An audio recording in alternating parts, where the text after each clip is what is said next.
Saudações a você que nos acompanha através desse canal. No encontro passado, nós destacamos uma sucessão de fatos, uma sucessão de acontecimentos históricos que acabaram por contribuir com a abdicação, ou seja, com a renúncia do imperador Dom Pedro II no Brasil. Uma sucessão de fatos políticos, econômicos, de ordem nacional e também de ordem vindas do exterior. Então nós trabalhamos todos esses fatores que contribuíram para que Dom Pedro I perdesse a sua popularidade, para que Dom Pedro I se visse encurralado por essa série de acontecimentos e acabasse então decidindo renunciar, decidindo abdicar o seu trono em favor do seu filho Dom Pedro, que posteriormente vai ser chamado de Dom Pedro II. Não é? Só que nós destacamos que pela Constituição, de 1824, a primeira do país, o seu filho não podia assumir o Império Brasileiro porque era menor de idade. Qual vai ser a solução então encontrada pelos partidos políticos da época, pelas pessoas envolvidas diretamente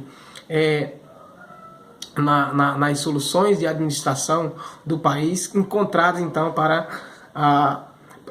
enquanto o filho de Dom Pedro I não pudesse assumir o Império Brasileiro.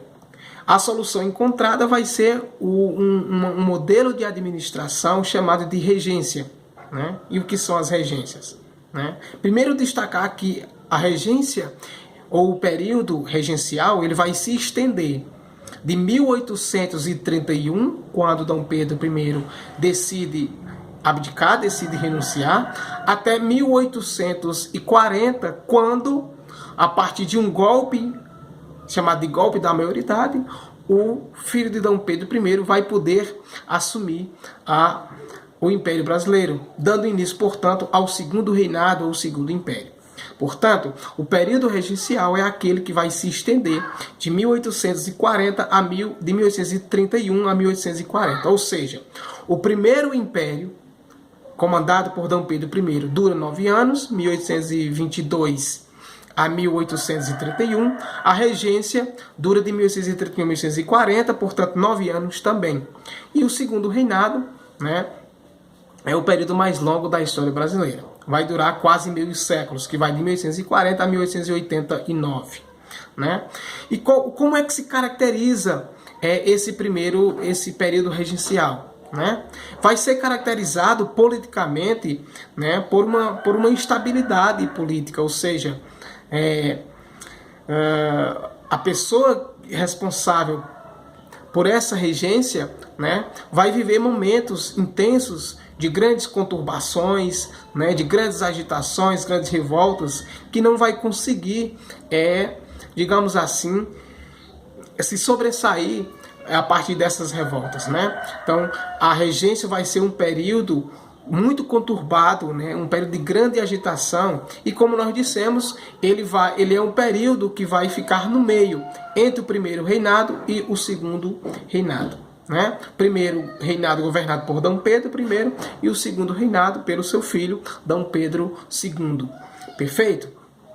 Mas politicamente, socialmente, como é que se caracteriza o segundo reinado? E por que a solução, aliás, politicamente, como é que se caracteriza o período regencial? E por que a solução de criar essa regência?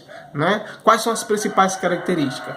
Então, como nós destacamos na conversa passada, vários problemas de ordem política, de ordem social, de ordem econômica, foram surgindo, que levaram Dom Pedro I a perder a sua popularidade e decide então renunciar, decide abdicar.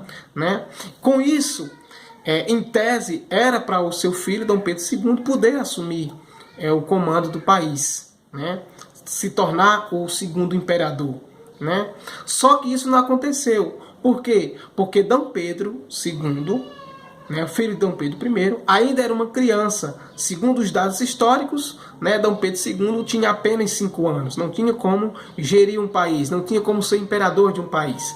Então a solução encontrada pelos políticos da época, né, foi formar uma regência até que Dom Pedro II pudesse, quando atingir a sua maioridade, pudesse assumir o Império Brasileiro. As regências, elas são divididas em 4, né? Nós temos a regência trina provisória. Trina, vocês já sabem bem, é um governo de 3 pessoas. Então nós tivemos a regência trina provisória, né?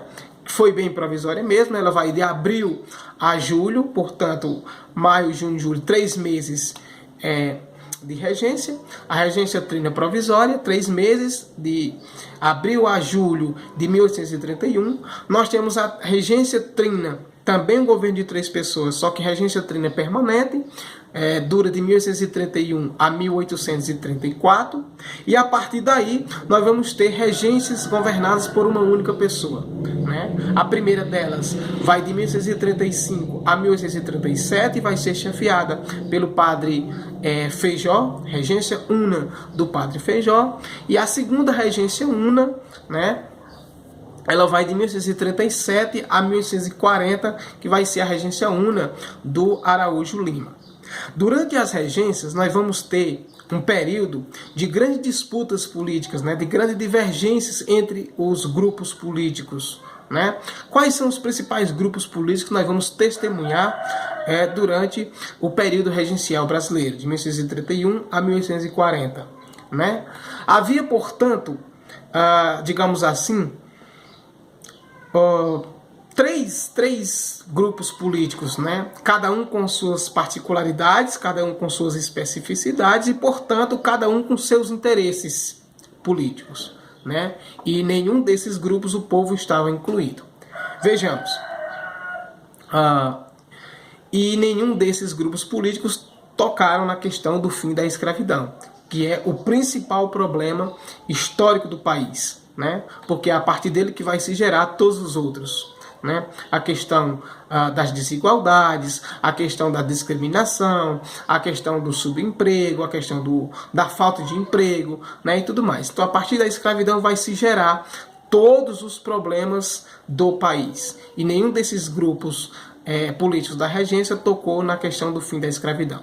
Mas vamos destacar cada um deles. Nós temos aqui, por exemplo, os grupos políticos chamados de liberais moderados, que vão passar para a história como chimangos, né?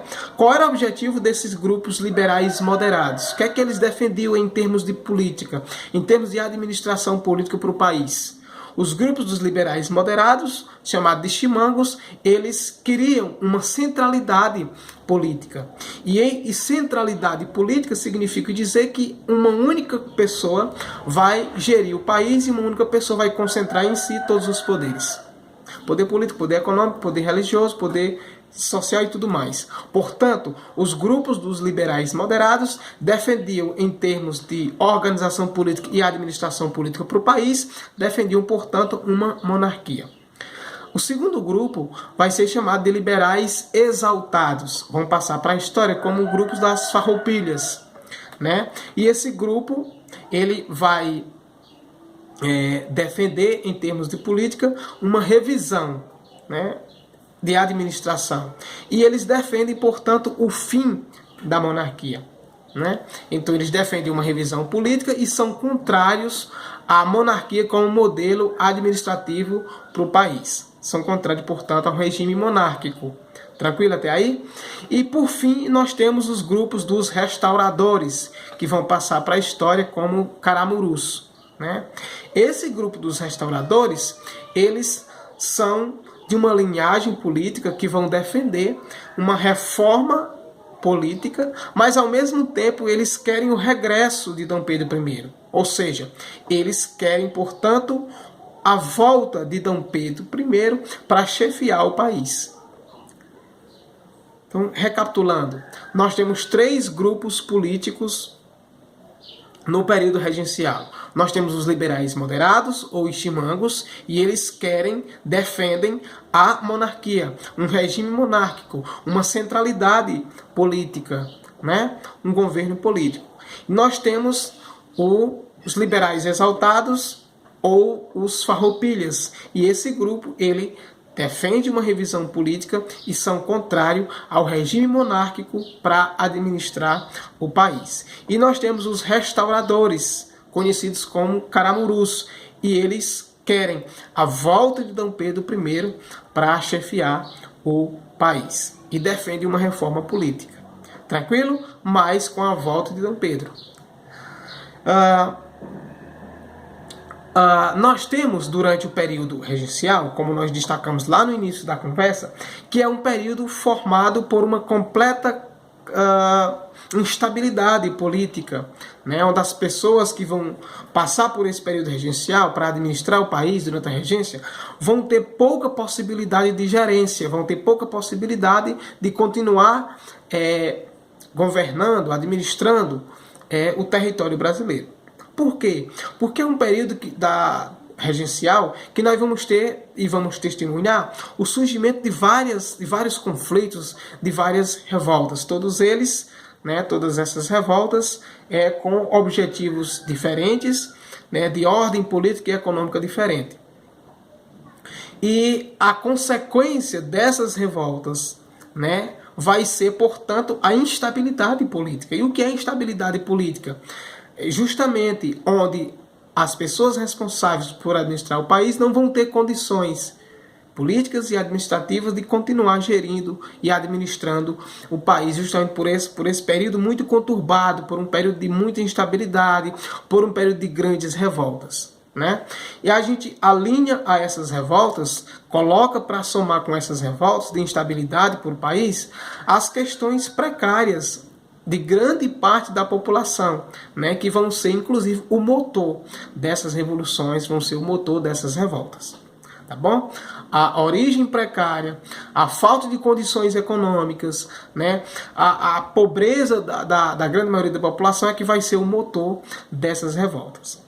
Exemplo desse momento de grandes conflitos das regências, nós vamos ter, por exemplo, que vai acontecer durante os anos de 1835 e 1840 no Grão-Pará, a cabanagem.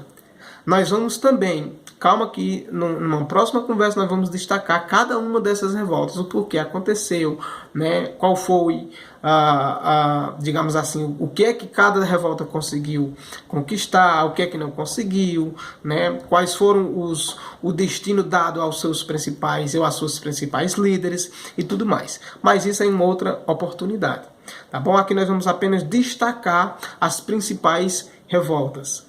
Tranquilo? Então a primeira delas é a cabanagem, que acontece na província do Grão-Pará, e ela se estende durante 5 anos, 1835 a 1840. Portanto, o século XIX no Brasil vai ser de grande instabilidade, né, de grandes conflitos, de grandes revoltas. A segunda dela ocorre na província de São Pedro, né, lá no Rio Grande do Sul, e ela se estende, é uma das mais digamos assim, aqui que tem maior durabilidade, né, que é a Guerra dos Farrapos, ou Revolução Farroupilha, né, e ela acontece na província de São Pedro do Rio Grande do Sul e se estende em 1835 a 1840. A Farroupilha, inclusive, foi motivo de grandes debates, assim como todas as outras, né, mas mediaticamente falando, a Guerra dos Farrapos ou Revolução Farroupilha foi motivo de minisséries, tá bom? E ela, como disse, era uma das mais duradouras, durou durou uma década, que se estende, portanto, de 1835 a 1845. Nós temos também uma revolta de grande importância na história das regências, né, na história brasileira, que foi a Revolta dos Malês, né? É uma revolta organizada por pessoas escravizadas e ela acontece na província da Bahia, na região nordeste do país, né? E ela aconteceu em 1835. Foi muito sufocada, mas nós vamos destacar em outra oportunidade. Nós temos também ainda na região, por exemplo, a cabanagem na região norte do país, a guerra dos farrapos ou Revolução Farroupilha na região sul do país, né? E, portanto, a revolta dos malês na região nordeste. Enfim, nós estamos aqui elencando uma série de revoltas ocorridas no período regencial, mas elas se estendem por todas as regiões do país, né? Nós destacamos aqui a região norte, a cabanagem, a região sul, né? No caso da Revolução Farroupilha, Guerra dos Farrapos, revolta dos malês e na região nordeste, 1835, uma revolta organizada por pessoas escravizadas, né, em 1835, e ainda na região nordeste nós temos a Sabinada, né, que ela aconteceu entre 1837 a 1838, né, a Sabinada, que acontece na província da Bahia. A exemplo também, na região nordeste, que nós temos a Balaiada, né, que ocorreu entre 1831 e 1838, a 1841, na província do Maranhão. A Balaiada, portanto. Tranquilo? Enfim, as finalidades, né, dos governos regenciais era justamente acabar com essa zona de conflito, né, em todas as regiões do país. Então, com o objetivo de dar finalidade a esse descontentamento, a essa desordem, a essa agitação, né, o Partido Liberal, lembra do Partido Liberal que nós destacamos lá no meio da nossa conversa? O que é que eles defendiam? Defendiam uma centralidade política, defendiam um regime monárquico como modelo de administração, né? Então, com a finalidade de acabar com toda essa agitação, com toda essa desordem, que eles chamavam de desordem, com toda essa agitação e com todo esse descontentamento popular, né, o Partido Liberal, que defendia uma centralidade política, que defendia um regime monárquico, eles vão propor uma nova forma de administrar o país, vão propor uma solução, né, para o fim, inclusive, do período regencial, que estava sendo marcado por grandes focos de conflitos, né? Então, eles vão dar início ao que vai passar para a história como golpe da maioridade, que vão declarar, portanto, Dom Pedro II, né, ainda com 14 anos, em condições de gerir o país, né? Portanto, um ano depois, Dom Pedro vai começar a governar o país e vai dar início ao que nós vamos chamar de Segundo Império Brasileiro, portanto, Segundo Reinado. Tranquilo? Quem é que vai propor o fim do período regencial e, portanto, dar condições para que Dom Pedro II, ainda com 14 anos, tenha condições de gerir o país, que vai passar para a história como golpe da maioridade? O Partido Liberal, que tinha como finalidade centralizar todos os poderes, uma centralização política e, portanto, defendia um regime monárquico como modelo de administração do país. É com o golpe da maioridade que nós vamos dar início, né, ao Segundo Império Brasileiro. Quando a gente fala em golpe, né, a gente não lembra só de 2016, mas a história brasileira é recheada de golpes. Portanto, por exemplo, a própria independência política do Brasil foi um golpe, né? A proclamação da República em 1689 foi um golpe, né? A questão, por exemplo, da questão de tirar Getúlio Vargas do poder naquela época, né, pode ser taxada como um golpe. O próprio Estado Novo, Getúlio Vargas no poder e permanece no poder. Construção do Estado Novo, um golpe, né? A questão da ditadura civil-militar no Brasil, 1964 a 1985, golpe, né? E nós vamos ter, né, na história mais recente do país, o de 2016, né, um golpe que contou com todas as instâncias de poderes, né, um golpe político, um golpe midiático e parlamentar e jurídico, né, envolvendo essas instituições, né, o golpe que acabou retirando da presidência do país a Dilma Rousseff. Isso quem fala não é Nicolau, baseado em quê? Fatos, em dados, inclusive de personalidades, de pessoas com especialidades na área que analisaram essa questão. Tanto foi um golpe que Dilma, mesmo tendo saído da presidência do país, não perdeu os seus direitos políticos e acabou se lançando a senadora nas eleições de 2018. Não conseguindo, claro, êxito e, portanto, não conseguindo se eleger. Tranquilo? É isso aí. Nas nossas próximas conversas, nós vamos destacar, portanto, de forma específica, cada uma dessas revoltas que nós citamos aqui. Cabanagem, a Revolução Farroupilha, a Revolta dos Malês, a Sabinada e a Balaiada. E entender como foi que nós chegamos ao golpe da maioridade que deu a Dom Pedro II a condição de ser imperador do Brasil e, portanto, iniciando o segundo reinado. Beleza? Abraço virtual a todos e a todas.